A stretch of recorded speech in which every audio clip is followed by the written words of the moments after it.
My name is Marcus Reyes, and the day Helen Drake called me into her office for a contract review, I knew she planned to dismantle my career because I had repeatedly flagged the company's precarious buyback liability.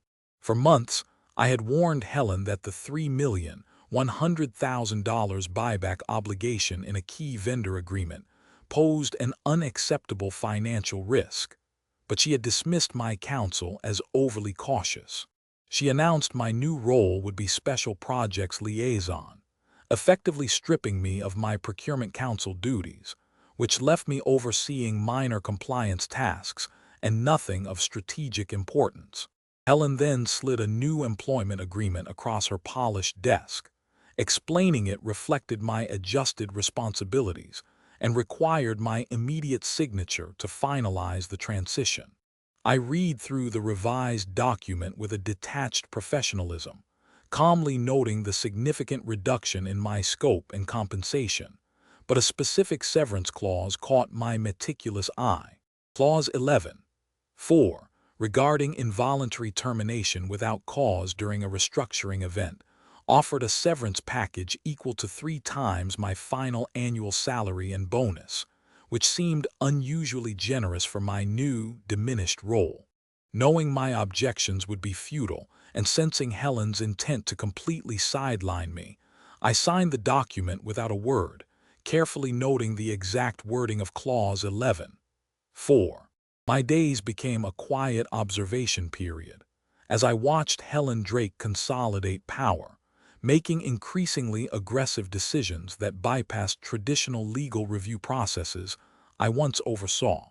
It became clear that Helen viewed my demotion as a tactical win, eliminating a voice of caution that consistently challenged her ambitious, often high-risk corporate expansion strategies.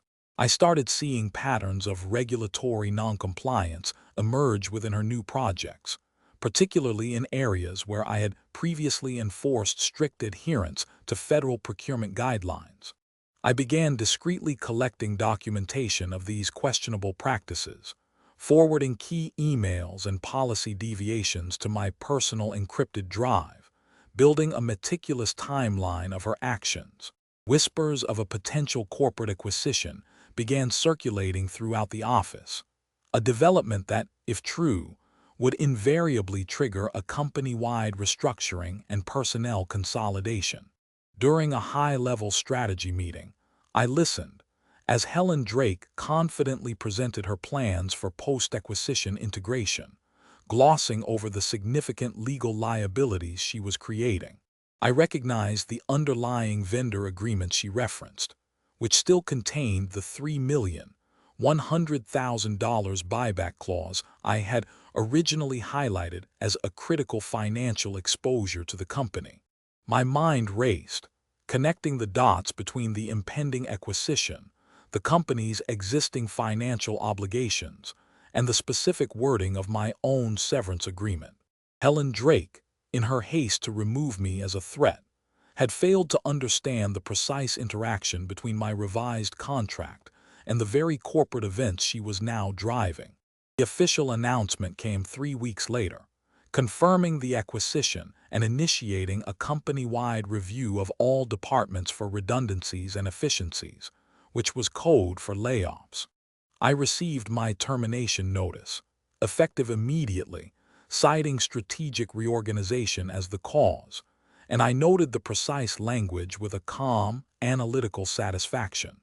The accompanying severance offer was a paltry sum, a fraction of what Clause 11.4 explicitly stipulated, clearly indicating they believed my diminished role justified a lesser payout.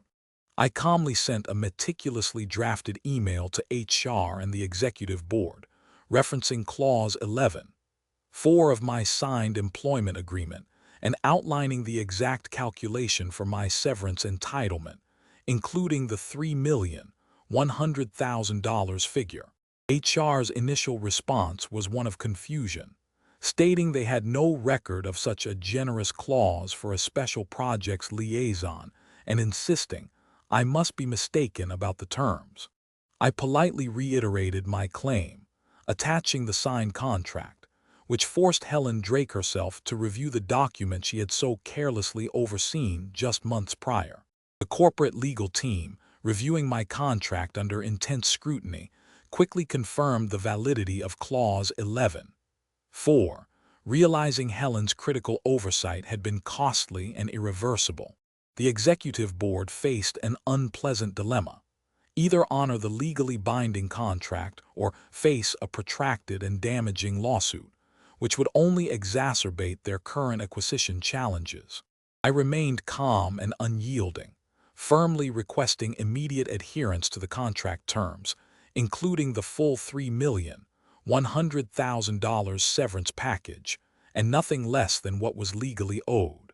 Within 2 weeks, I received a wire transfer for the exact amount, $3,100,000, confirming my legal victory and the company's reluctant acknowledgement of their contractual obligation. Helen Drake's career at the company ended shortly thereafter, her oversight proving too significant a liability for her continued role in corporate governance, and her professional reputation was irreparably damaged. My quiet victory opened new doors, demonstrating that meticulousness and patience can sometimes achieve more than any direct confrontation ever could, because the law has a precise memory. Helen Drake tried to crush me by rewriting my contract, but she simply neglected to read the fine print, and that blind spot always carries a hefty price.